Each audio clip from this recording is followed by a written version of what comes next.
Tayo ay samandaling tumayo and open our Bibles to Psalm 19. We will read the whole Psalm. I'll be reading from the New International Version. Okay, the word of the Lord says, "The heavens declare the glory of God. The skies proclaim the works of His hands. Day after day they pour forth speech. Night after night they reveal knowledge. They have no speech, they use no words, no sound is heard from them. Yet their voice goes out into all the earth, their words to the ends of the world. In the heavens God has pitched a tent for the sun. It is like a bridegroom coming out of his chamber, like a champion rejoicing to run his course. It rises at one end of the heavens and makes its circuit to the other. Nothing is deprived of its warmth. The statutes of the Lord are trustworthy.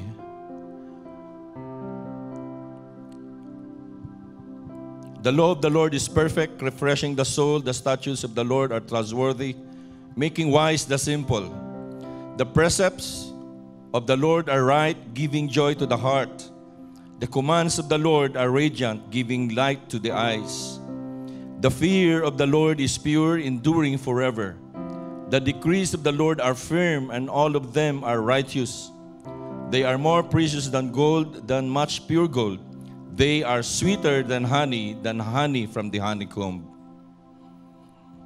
By them your servant is warned, in keeping them there is great reward. But who can discern their own errors?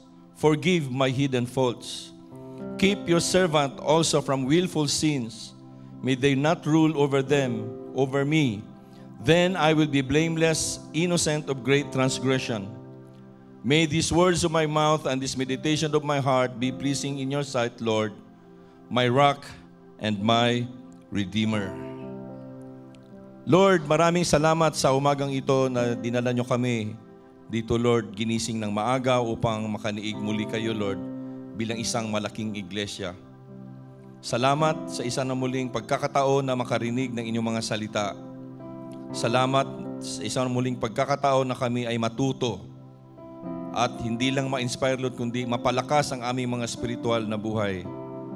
Salamat sa inyong kabutihan, sa patuloy niyong pagpuprovide sa amin, at sa pagbibigay niyo sa amin, Lord, ng lahat-lahat ng bagay. Even, Lord, yung mga problema ng buhay, kung saan kami ay hindi nagsusurvive, kundi kami ay nagtathrive. At kami, Lord, ay nagiging matagumpay. At ang aming karakter, ang aming behavior, ang aming mga salita, at lahat ng nasa amin, Lord, ay lumalakas at pinapalakas niyo, dahil, Lord, nagiging malakas kami dahil sa mga katuruan na ibinibigay niyo sa amin. And today, Lord, we know that you have something in store for us. We will start, Lord, with a new beginning, a new sermon series for the month of March. And may it be, Father, that you will bless the whole month of March, even, Lord, from Sundays to Sundays, kung saan kami, Lord, ay mag-aaral ng inyong mga salita. May it be na ang theme na aming gagawin at aming tatahakin sa buwan na ito, Lord, ay magbigay uli ng panibagong kalakasan sa aming spiritual na buhay at magagamit namin, Lord, sa aming pang-araw-araw na pamumuhay. Lord, we will sit down at your feet right now. So bless your servants, O Lord. We will sit down at your feet and talk to them and talk to us, Lord.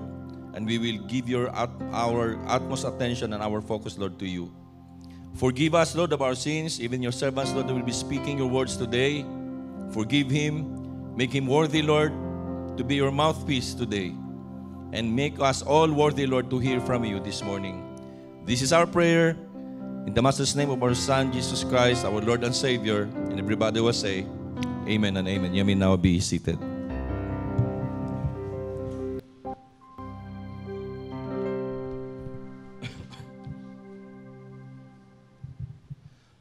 Yung binasa natin na Psalm kanina, mga kapatid, is a while ago, it will fall into three parts. Verse 1 to 6, nireveal ng Panginoong Diyos ang kanyang existence through the creation, sa kanyang mga gawa. Pangalawa is that nireveal ng Panginoong Diyos ang kanyang existence sa pamamagitan ng kanyang mga salita or the law or the scriptures, verse 7 to 11. And then kung ano yung response ng bawat mananampalataya na nabasa natin kanina sa verse 12 to 14. Ang point of the 6 verses is that the heavenly bodies or yung nakikita natin sa kalawakan, lalong-lalo sa gabi, ay mga objective proof na merong isang powerful at merong isang creative na Diyos na gumawa ng mga lahat ng ito and He exists. So we'll put that in mind as we continue with our message this morning and even as we continue sa ating bagong sermon series for the whole month of March, which is entitled Spiritual Disciplines. Actually, napakalaki ng topic ng ito na ang 5 Sundays would not be enough because there are a lot of spiritual disciplines that we have to observe. But we intended this theme for this month para ma-prepare tayo for the next sermon series on the month of April where we will be celebrating the Holy Week or the life and the ministry of Christ. So yung mga spiritual disciplines na sinasabi natin ay mga practices na mahahanap at makikita natin sa Scripture. No? Mga practices kung saan nagpo-promote ng spiritual growth para sa ating lahat, mga believers and followers of the Lord Jesus Christ.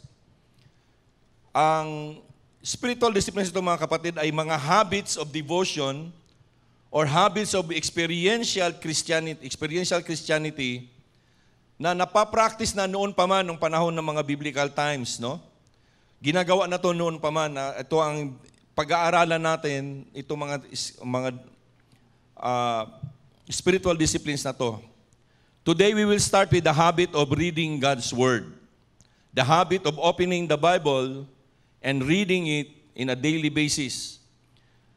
And we will entitle this message aptly with the Bible, entitled Bible Intake. The title natin sa umagang ito is Bible Intake. Okay? The point of the first 6 verses, mga kapatid, is that yung mga nakikita natin sa langit, mga stars, moon, galaxies, they are objective proof that a powerful creative God exists. Okay? So ano yung title natin ngayon? Bible Intake. That's the title of our message today, this morning. So, it's no use for us to read the Bible if our hearts are filled with doubts. Medyo kulang yung ating, o sayang yung ating pagbabasa, walang kagamit-gamit o walang katuturan ang pagbabasa natin ng Bible, if yung ating mga puso ay punong-puno ng pagdududa at mga uncertainty na merong Diyos na nag-i-exist. So it's useless to read the Bible if our hearts are full of doubts and we are uncertain if the Lord is existing. So that's why inumpisahan natin doon sa kanyang creation. Psalm 19 is considered the greatest lyrics of a worship song that ever composed. Before si David described the law of God, meaning yung scriptures, meaning the Bible, or the Torah during their time, David focused first on the heavens above him. Tinignan muna ni David. Si David ay isang pastol, alam natin yung lahat, no? During his teens, he was a shepherd. And he spent more time out there in the fields rather than doon sa ilalim ng kanilang bubong ng kanilang bahay. So every night time while he is in the field, yung kanyang bubong is the skies, the starlit skies, yung makikita natin na maraming bituin. Ito yung kanyang nakikita every night. Yung kanyang experience while seeing the stars at the skies, it moved him so much that hindi niya inaalintana yung danger all around him. Okay? As I've said time and again, it is good to be a contemplative Christian or to be a contemplative man like David. Kailangan natin maging contemplative, matutong how to contemplate or mag-aral. Dahil nakita ni David na ang creation or yung lahat ng nakapalibot sa kanya operates like a well-oiled machine. Ibig sabihin, hindi siya basta-basta na lang na inilagay lang doon o bigla na lang pumutok. Someone, a powerful God or a wise and powerful God could create the world He saw. Someone na nakita niya doon na hindi ito katang-isip lang, kundi meron talagang gumawa nito na intelligent, more than intelligent. Because the universe displayed the unmistakable brush strokes of the hands of God. Para siyang canvas kung saan ang kamay ng Panginoon o ang kanyang brush strokes nagpipinta at kitang-kita doon sa langit ang kanyang existence. Ang kagandahan at ang majesty pointed to an intelligent creator o to an intelligent God. That's why, ang sabi ni David doon sa chapter 19 ng Psalms, sinulat niya, sabi niya sa verse 1, "The heavens declare the glory of God. The skies proclaim the work of His hands. Day after day, they pour forth speech, night after night, and they reveal knowledge." Na-notice ni David, mga kapatid, na God is revealed in His creation. Verse 1 to 6. Verse 1 to 6 reveals David's, na-amaze talaga si David sa nakikita niya gabi-gabi. Every night na nakikita niya kung ano nangyari at kung sa araw na siya nagpapastol, na-amaze siya. He's very amazed of what, that's why he contemplates on what he sees. Contemplating yung nag-iisip, bakit ito nag-i-exist? Okay? So when he was not tending the sheep, o nakikipag-away sa isang uso at nakikipag-away sa isang leon, David took time to examine the world around him. And then he studied it. So the following verse reveals what is in his mind. Ang sabi ni David sa verse 3, "They have no speech." Hindi sila nagsasalita. They use no words. Walang mga salita. "No sound is heard from them. Yet their voice goes out into all the earth, their words to the ends of the world. In the heavens, God has pitched a tent for the sun." Even yung araw, nakikita ni David, sabi niya, God has pitched a tent. Parang, kasi nakikita ni David gumaganon yung araw, so parang tingin niya, parang may tent. Okay, so the heavens are God's preachers. Mga kapatid, the heavens or His creation is His preachers. In the sky, you proclaim 24 hours a day the truth na ang Panginoong Diyos ay nag-i-exist. He exists, amen? Okay, so He exists. Verse 1 to 2. Furthermore, they speak universal language. Universal language, ibig sabihin, yung creation nandito is the same sa creation nandun. Kung ano nakikita nating skies dito, nakikita, kaya sabi ni David, their voice goes into all the earth. Lahat nakikita, lahat nakakakita. Sa kanyang amazement, David described the sun as a bridegroom, isang poging bridegroom coming out handsomely sa kanyang room. And then he said, verse 5, "It is like a bridegroom coming out of his chamber, like a champion rejoicing to run his course." Ang explanation ni David o nakikita niya sa araw ay hindi ordinaryo. It's a poging bridegroom na lalabas. Kasi siguro sa madaling araw na nakikita niya na madilim, tapos nakikita niya ang bukang liwayway. Nakikita niya na, wow, parang bridegroom, parang ikakasal. Poging-pogi, bihis na bihis. And then, it will be seen all throughout the world, like a bridegroom or a champion rejoicing in the run of his course. It rises at one end of the heavens and makes its circuit to the other. Nothing is deprived of its warmth. Walang hindi nakakaranas sa init ng araw. Wala, kaya sabi nga, the Lord gives blessing to the good and the wicked. And the sun is a blessing. Ito, summer na naman, magrereklamo naman tayo dahil mainit. Wala bang aircon dyan? Pero we never appreciate the existence of the sun. And David, he was very amazed of what's really happening all around him. Sabi niya, nothing is deprived of its warmth. It was blessed to have experienced the life.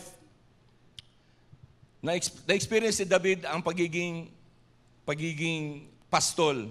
Ako, I was blessed na na-experience ko in one part of my life na maging isang farmer. Every weekend, dinadala ako ng aking lolo, yung kapatid ng aking lolo, doon sa kanyang sakahan sa bukid. Maglalakad kami, 7 kilometers. Ngayon, meron ng ilaw. Dati walang ilaw doon. Man, I was blessed to have given that opportunity dahil every night doon sa boondocks, sabi nila sa mga Amerikano, mga boondocks, doon sa bundok, walang ilaw, noon wala pang internet, walang YouTube, wala lahat, wala itong natatamasa natin. All you have to do is just look at the sky and see the stars. So amazing. Kailan ba ang last time na nakakita kayo ng sky maitim na maraming kumukuti-kutitap? Hindi na, kasi lahat laging kaganon. Even sa pagkumakain, gumaganon. Tumingala naman tayo para makita natin yung creation, mga kapatid. Amen? Go outside on a clear night, stare up into the sky, several minutes lang. Pero, mangbilik mata naman, huwag naman yung nakaganon lang, no? Para hindi tayo maluha-luha. And then, think about it. Soak in the grandeur and the majesty and the vastness of the starry host, and then think and say to yourself, my God did this. Amen? That's how we appreciate life. Pag hindi natin ito ginagawa, nakikita natin palagi is problema natin, kati-kati sa katawan, ubo, sakit, whatever it is.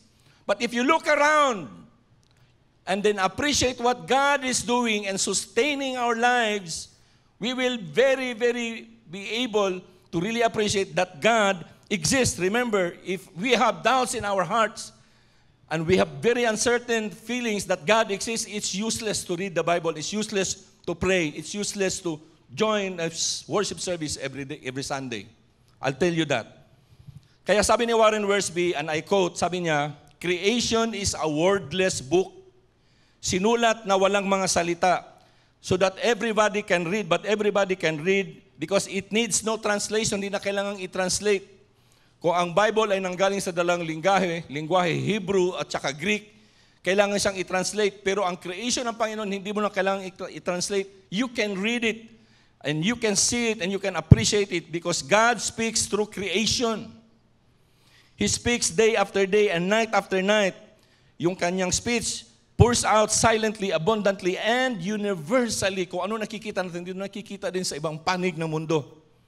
Okay? So Romans 10:8, Paul quoted verse 4 as part of his explanation why ni-reject ni Israel ang gospel and what this rejection did to the nation of Israel. Yung mga Jewish people could never say that they had not heard God's message. Because Psalm 19, verse 4 says that the whole world has heard. Ang sabi ng verse 4, narinig lahat ng buong sanlibutan. Nakikita at narinig, nababasa nila kung anong ginagawa ng Panginoong Diyos.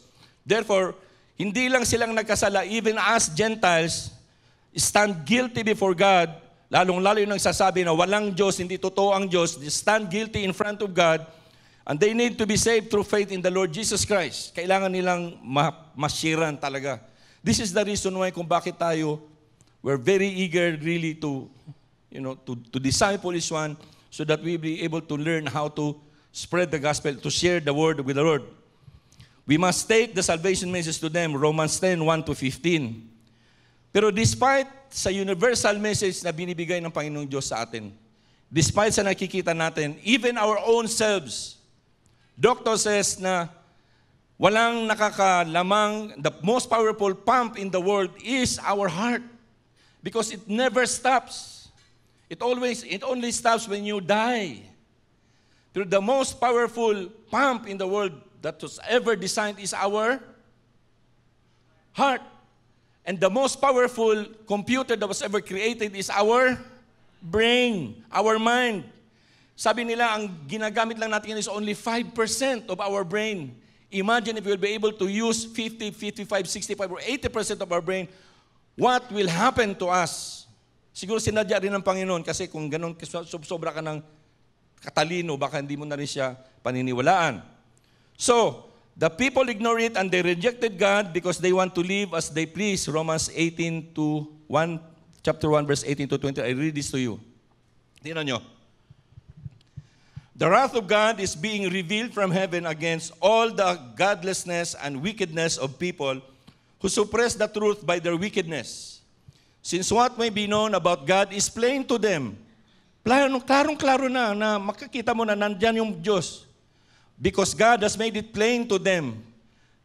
Ginawa ng Panginoon lahat ng ito para maging klaro sa atin na He exists. For since the creation of the world, God's invisible qualities, His eternal power and divine nature have been clearly seen, kitang-kita, sabi ni Pablo, being understood from what was being made so that people are without excuse. Walang excuse na dapat dahil kitang-kita na ang Panginoong Diyos ay nakikipag-usap sa atin sa pamamagitan ng creation, even on our own lives.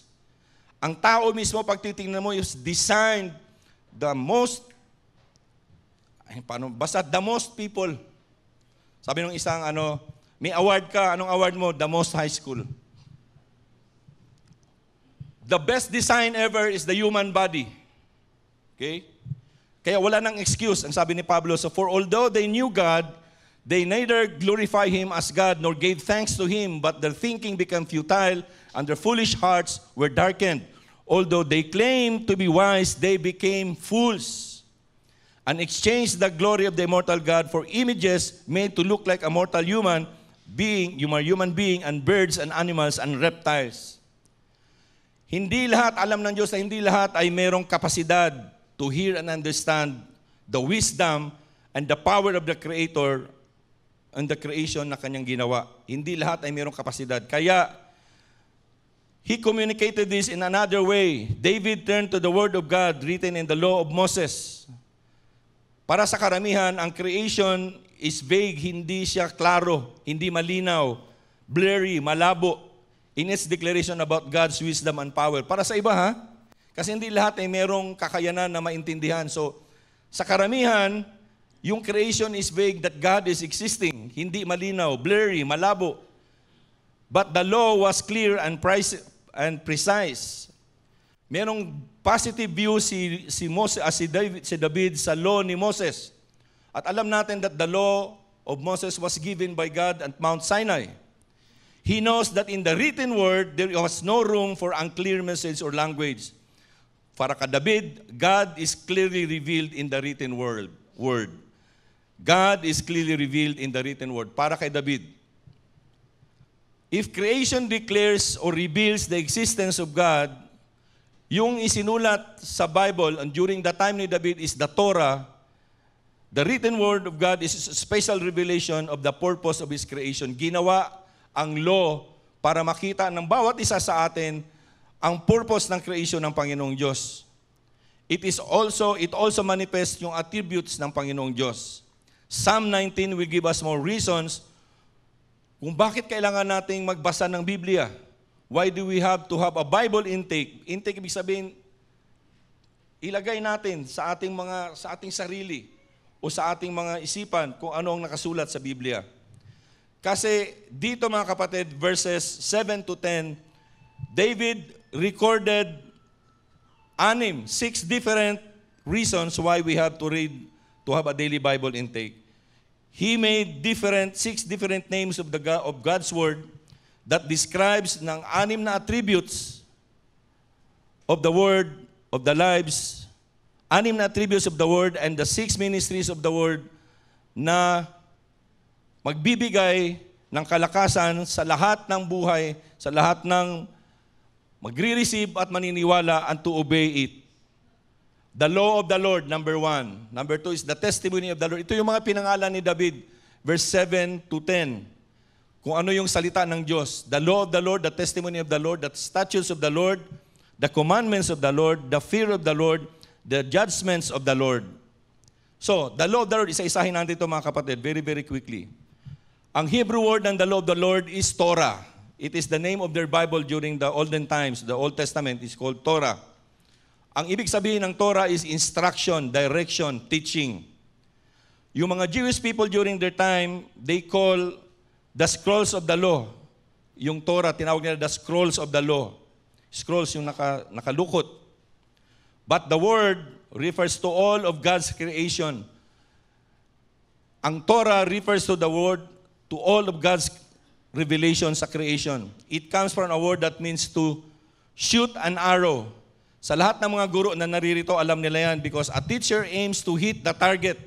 At kailangan niyang pag itinuro niya, it hits the target and achieves specific goals in the lives of the students.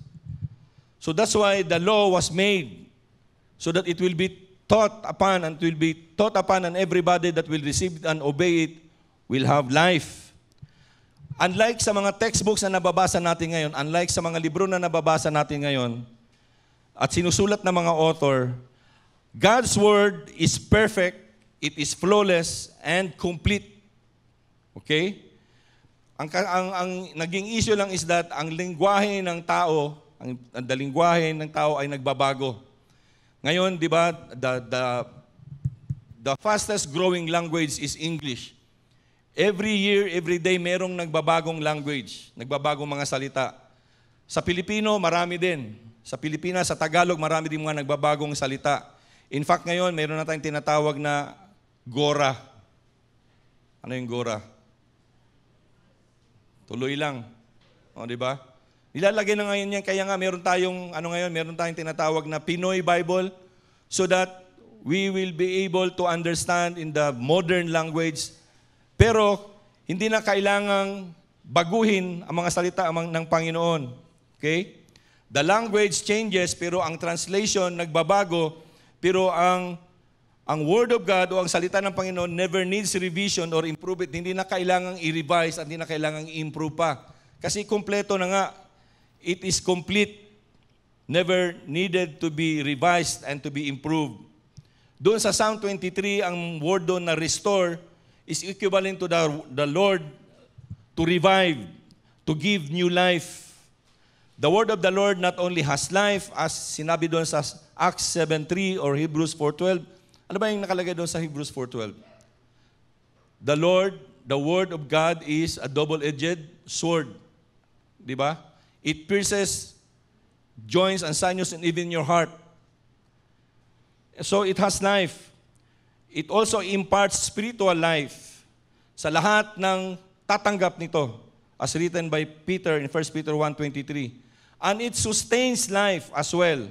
Basahin niyo yung Psalm 119. Kung anong ibig sabihin ng sinasabi kong it sustains life. Because Psalm 119 speaks about how the Word of God gives life to the reader. Or gives life to the believer. Psalm 119, verses 25, 37, 48, 1. Basahin niyo mga kapatid yung Psalm 119. Ito yung nagdi-declare na ang salita ng Panginoon really sustains life. Pangalawa, the testimony of the Lord. Yung 10 Commandments, mga kapatid, sa Exodus 25:21 says that it is the basis for God's law. Ang 10 Commandments is also known by as the testimony of the Lord. Testimony meaning covenant or tipan or testamento. Ito yung ibibigay ko sa inyo bilang testamento na susundin ninyo. But all of the scriptures are God's witness to us of who He is, what He has said and done, at kung ano yung dapat nating gawin according sa Kanya, what He wants us to be and what He wants us to do.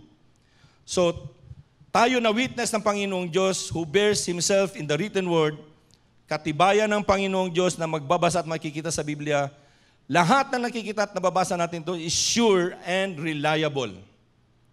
Hindi siya katang-isip lang. Kaya nga we are being encouraged to read the Word. Kaya si David, before niya sinabi ang importance ng Scripture, he revealed the reality that God exists through His creation. Kasi sabi ni David, para kay David, it's useless to read the Bible or to rely on the Scriptures without seeing the existence of God. Tayo, witness tayo doon mga kapatid. So, lahat na nakasulat dito is sure and reliable. Kaya ang theme natin this week is Bible intake. Very important. Lagi niyong naririnig sa amin yan, magbasa tayo ng Bible.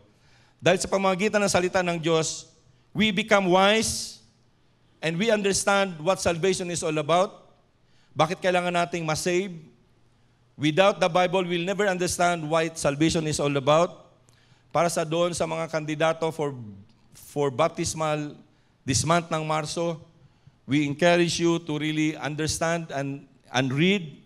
We will give you, si Pastor Ryan will give you verses for you to study because you'll become wise and understand concerning salvation. And then, we also will know the principles of successful living. Lahat sa atin gusto nating umasenso. Sino ang ayaw umasenso sa buhay? Taas ang kamay. Lahat gustong umasenso, lahat gustong yumaman, lahat gustong magkaroon nito, ganyan, ganyan, ganyan. Lahat ng yan, mga kapatid, nandito sa salita ng Panginoon. Kung paano yun kikitain at paano natin yun imamanage. Yan yung ating magiging topic sa susunod na third Sunday ng March na to about our taking care of our lives. Okay? So, we become successful because there are so many principles of successful living in the Bible, like Proverbs 2 and Proverbs 8 and Proverbs 10. Sabi nga dito sa nabasa natin, yung mga simple, they are not mentally deficient people or naive people, yung ignorante, who believe on everything. Hindi tayo ganun. But the childlike people who humbly receive God's word or God's truth. Kasi ang sabi ng Panginoong Diyos doon sa Matthew 11:25, hindi ibinigay ang mga salita doon sa mga talagang marurunong, kundi ibinigay doon sa mga childlike mind. Para sa mga bata ang pag-iisip, hindi yung batang isip ha. Bata yung pag-iisip, ibig sabihin, pag bata, kung anong itinuturo sa'yo, i-absorb niya yon. Amen? Iba yung batang isip. Sa batang, hindi yung isip bata sa batang isip.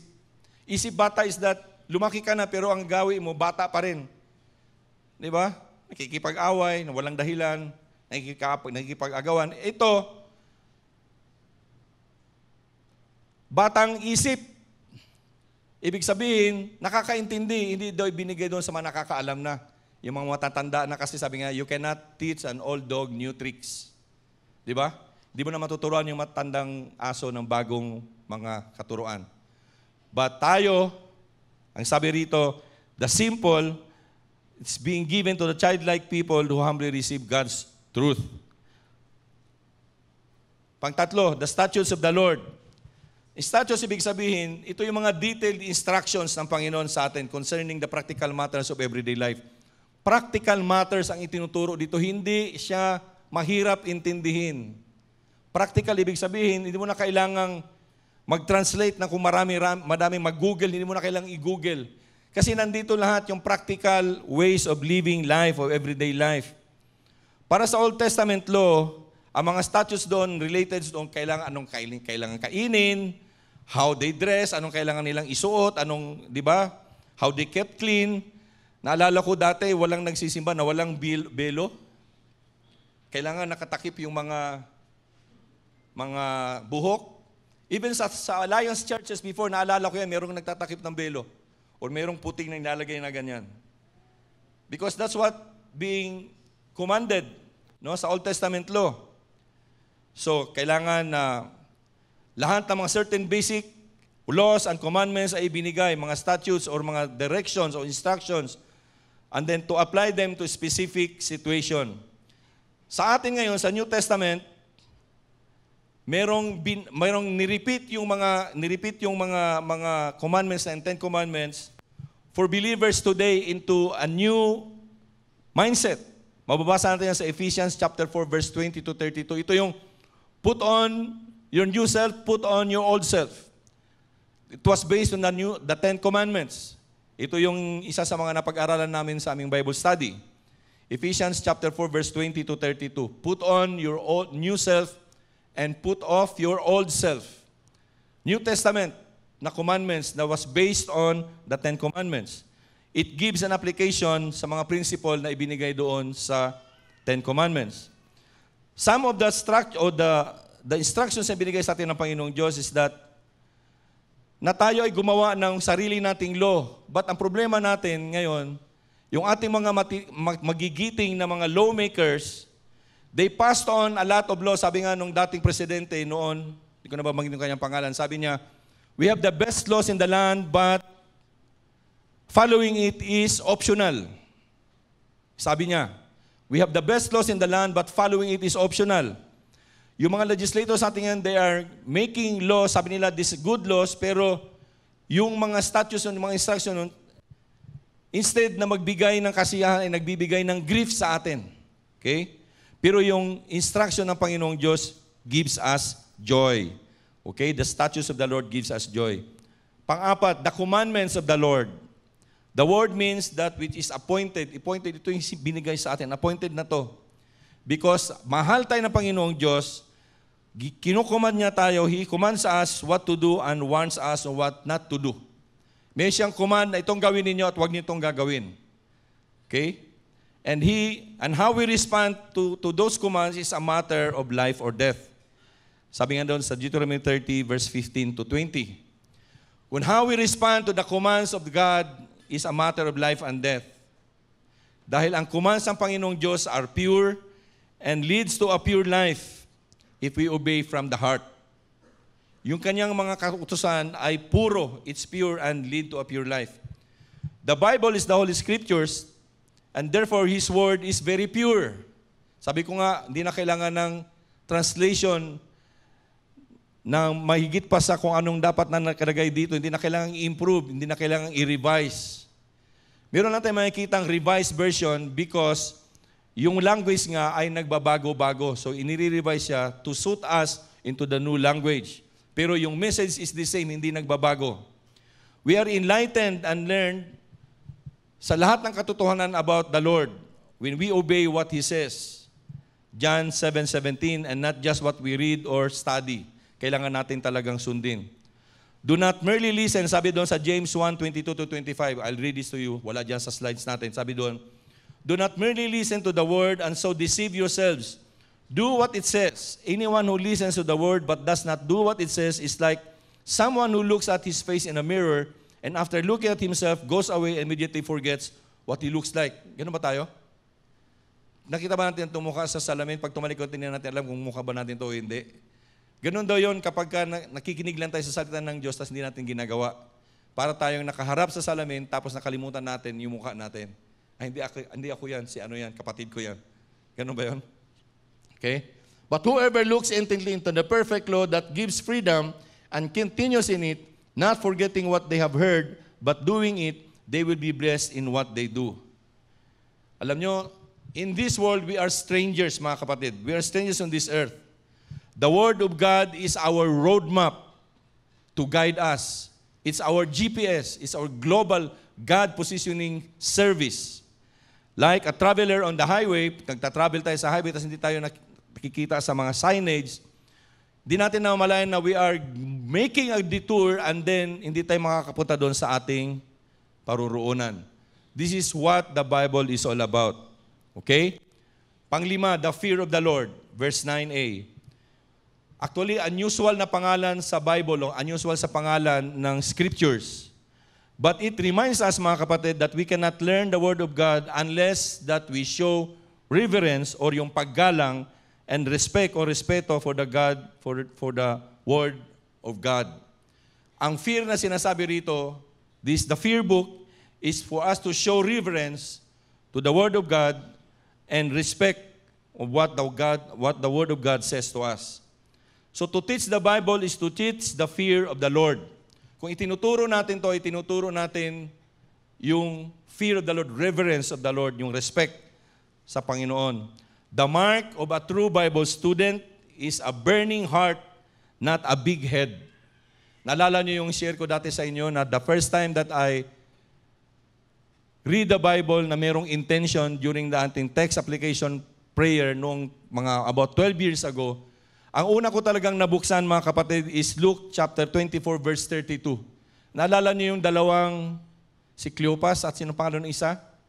Na naglalakad, galing sila ng Jerusalem, and they were talking about the crucifixion of the Lord Jesus Christ. And then, ano ba nangyayari? Sabi nila, may chismis pang lumalabas na nabuhay daw siya ngayon because that was a Sunday. And then while they were walking, the Lord Jesus Christ appeared to them. And the Lord Jesus Christ explained to them the Word of God from the very beginning up to kung anong nangyari sa Sunday na yon. Nung humiwalay ng Panginoong Diyos sa kanila, ang sabi nila, didn't our hearts were burning when He was explaining to us the Scriptures? So mga kapatid, if you are a true student of the Bible, every time that you read it, meron ka nararamdamang churning inside and you are burning inside because you are excited to hear the Word of God. Now, kung hindi mo nararamdaman yun, pray to God that your heart will be churned and your heart will be burning when you read His words. Minsan nagsasalita ako rito because of the burning sensation, parang hindi ko nare-recite sa inyo yung mga tamang word. Tama, no? Parang ako nabubulol. Minsan nire-review ko yung, nabubulo talaga ako, paano ko ito gagawin? Pero there's that excitement when I preach, mga kapatid. A burning heart, not a big head. Marami kasi sa atin, maraming laman yung ulo about the Word of God, pero hindi na-apply, hindi nagbe-burn yung puso. Walang excitement because He knows it already. Kaya ang sabi ng Panginoong Diyos, ibinigay ang wisdom not to those who are already learned, but to those who have a childlike understanding. The way we treat the Bible is the way we treat the Lord. So, hindi siya difficult para sa atin, hindi siya mahirap mga kapatid to determine if we are rightly related to God. Okay? The way we treat the Bible and the way we treat the Lord is the way that we treat the Lord. If hindi natin siya binabasa, hindi rin natin siya pinapakinggan. You see, as a parent, masakit yun. Kung nagbibigay ka ng salita sa inyong mga anak, tapos papasok lang dito sa lalabas. Masakit yun. If that's how we treat the Bible, that's how we treat the Lord. Okay? Do we desire His Word because it's precious? Kailangan natin i-desire na ito is more than wealth and more than gold or more than tasty food. So do we find satisfaction habang we feed on the Word of God? Meron ba tayong nararamdamang satisfaction? Or wala kayong nararamdamang satisfaction because we don't read the Word of God. We only hear and read the Word of God when we are here in the church. And sandali lang yung satisfaction, sandali lang yung parang burning desire. Paglabas, wala na naman. Do we skip meal to read the Word of God? Hindi. Kasi we attend church dinners rather than attend Bible studies. Ilang beses na ba kayong minsan, pag ako nagsasalita, minsan pointed, no? Pasensya na kayo, ha? We're encouraging you to attend Bible studies. We're encouraging you to do discipleship. Pero you don't have that intentionality on your part. And we hear this kind of message, ano bang gagawin natin? Mas gusto natin kainan kisa sa magbasa ng salita ng Diyos. Tama? Invite ko kayo ng kainan, nandun kayo lahat, I'm sure. Sorry, ha? Well, punta tayo doon, mag-Bible study tayo, kain tayo ng salita ng Word, busy ako. Realidad yan, mga kapatid. It's truth. And the truth is painful. But the truth will set you free. Amen? Sorry po. Pero that's how we see it. Okay? Furthermore, do we accept the warnings of the Word? Hindi natin nare-receive yung warning kasi hindi nga natin nababasa. To know the warning and not heed, alam nyo, pag hindi natin alam yung warning at we commit sin, it's sin. If we know the warning and we not do the warning, it's also sin. So both sides, pag hindi natin alam at alam natin, tapos hindi natin ginagawa, siyempre pag hindi mo alam, hindi mo ginagawa, kasalanan yon. Alam mo pero ginagawa mo pa rin, kasalanan din yon. So wala tayong ligtas. Kailangan talagang malaman. Amen? At gawin. Amen ba mga kapatid? So, may tanong dito, do we enjoy the blessing of the Lord because we obey His will? Hindi natin na-enjoy yung blessing ng Lord kasi hindi natin alam kung ano yung will niya. Because we don't read His words. That's why I am encouraging you to please read the Bible. 1 verse, 5 verses, 1 chapter a day kung kaya. Gawin yung sleeping pills sa gabi. Tingnan nyo, pag nagbabasa kayo ng Bible, di nyo na namalayan, nandito na sa ano ninyo. Kasi isang salita pa lang, inaantok ka na. Pero pag nanonood ka ng Netflix, hindi, nakaganong mata, oh. Nanonood ka ng Prime, ganun mata, o nanonood ng YouTube, or nanonood ng TikTok, or whatever you do. Pero pag nagbasa ng salita ng Panginoon, inaantok. Gawin yung sleeping pills kaysa sa wala kayong ginagawa talaga. Amen? This is the best sleeping pills. Kasi pag nakabasa ka na ng 5, at least nakabasa ka ng 5, tapos na inaantok ka, kaysa wala talaga. And then, darating ang time na hindi ka naantokin kasi nga, sabi ko nga, you will have that burning heart desire. Okay? You see, creation, an appetite for God's Word is a mark of a healthy Christian. Pag wala tayong appetite, hindi healthy yung ating pagiging mananampalataya. Okay? The Lord has sent the Holy Spirit to us to teach us His Word. And if we walk in the Spirit, we will learn and live the truth. Okay? Meron pa mga kapatid, sabi ni Dr. Averil Aragon, creation can be read properly only through the lens of the Word of God. Hindi natin mababasa at ma-understand ang creation if we don't know the Word of God. That's why si David balance. He looks at the creation and then he looks at what is written in the Word of God. Because sabi niya, the law of God is precious and desirable. Sabi doon sa verse 10. Verse 10 says, they are much more precious than gold, than much pure gold. They are sweeter than honey from the honeycomb. Honey, during that time, pag meron kang honey, meron kang pera. Honey is a form of money during their time. It is used for barter. Pag marami kang honey, marami kang pera. You have the wealth. And it's more precious than gold, than much pure gold, sabi ni David. What we see in creation and what we read in the Bible will not do us much good unless we have a personal relationship with the Lord, so that God is our Father and the Lord Jesus Christ is our Redeemer. That's how the Bible is giving us, okay? Because God is revealed in the believer's heart. You see, God is revealed in us if we are complete and we have all this in our hearts. This is the response of David after he glorified God through what he sees in creation. Ang respond ni David in verse 11 to 14, tingnan niyo mga kapatid. By them your servant is warned. In keeping them there is great reward. If you keep the warnings of the Lord, there is great reward. Verse 12, but who can discern their own errors? Forgive my hidden faults. Sino ba ang makakadiscern ng sarili nating mga wala, no? Unless that we are guided by the Word of God, we will know that we are committing sin. Amen? Unless that we have the Word of God, we will never know that we are committing sin. Kaya sabi ni David, forgive my hidden faults. Merong tinatagong mga kasalanan. Verse 13, keep your servant also from willful sins.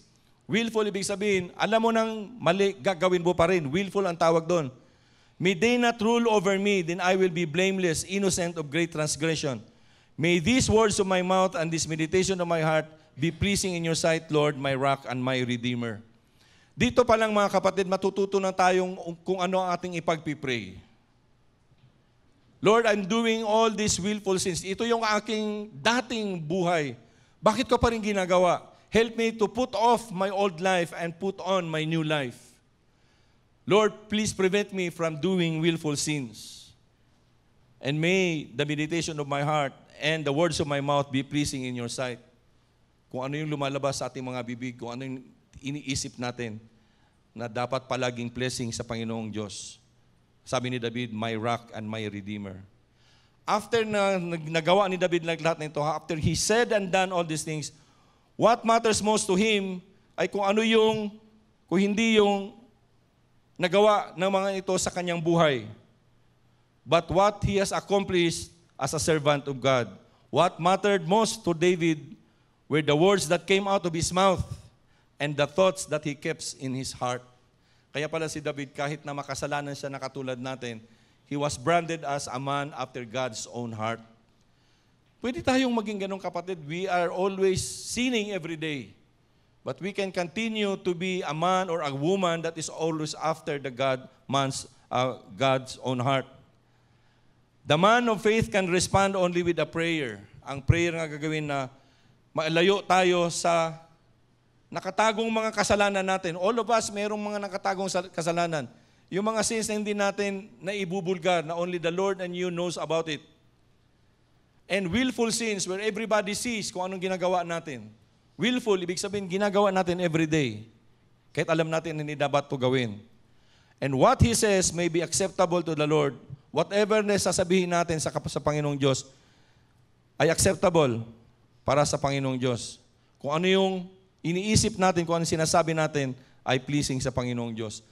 Ang sabi ni Dr. Charles Stanley, hindi masama na sabihin natin o tanungin natin ng Diyos, Lord, kung ang lumalabas ba sa aking bibig at aking naiisip, kung ano ba meron sa aking puso, ay nagbibigay ba ng please? Nagpi-please ba sa inyo? Nagbibigay ba ng kahalagahan o pagpapahalaga sa inyo?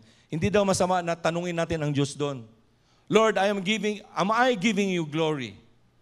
Lord, am I honoring you in my life?